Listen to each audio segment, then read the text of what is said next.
आणि इथून 5 वर्ष पुढे कोण काय करणार आहे तेच सांगतोय की तुम्ही हे विचारा. तुम्ही जोपर्यंत विचारायचं थांबणार नाही तोपर्यंत ही लोक तुमच्याशी असेच वागणार. या मतदारसंघामध्ये तुम्हाला माहितीये तुमच्या एरियामध्ये काल मावशीने दाखवलं मला गटर झालेले आहेत. गटरात पाणी सोडू देत नाही, गटरीचं पाणी सोडू देत नाही, प्यायच्या पाण्याची व्यवस्था नाही. डुकरं अक्षरशः तुमच्या घरात जाऊन चावतात.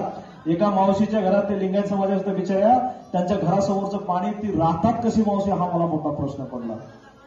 त्याच्यामुळं तुम्हाला हात जोडून विनंती आहे यावेळेस सत्ता बदल झाली नाही तर सोलापूरची जनता दगड पायावर मारून घेत नाही तर डोक्यावर मारून घेईल. त्यामुळे तुमचा मतदान ह्यावेळेस चुकला नाही पाहिजे. तुमचा मत चुकलं. तुमची बस इथून बस स्टँडला जायला किती पैसे लागतात तुम्हाला?